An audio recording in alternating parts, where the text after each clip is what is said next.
Saidia. Saidia. Jamani, kipofu. Tunakusaidia. Sisi wengine watu wa Mungu kipofu. Wewe wote yake. Yaani kwenye ukipofu wako, kipofu. Wewe Mungu kakupendelea baba. Yaani Mungu kakupendelea kwenye ukipofu wako baba. Wote endelea. Mungu anaweza kukupenda na Mungu ataendelea kukuongeza baba. Mwenyezi Mungu akubariki. Yaani Mungu endelee kuishi hivi baba, sawa? Na Mungu atakupa riziki. Kama ndege wa angani hawapandi, hawavuni, hawalimi, lakini wanakula. Sawa baba? Mungu anakusaidia kipofu, utapata bahati.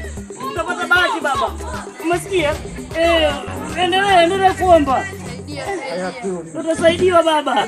Utasaidiwa. Pole sana, nimekuchangia. Baba.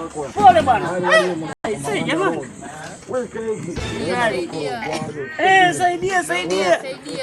Saidia.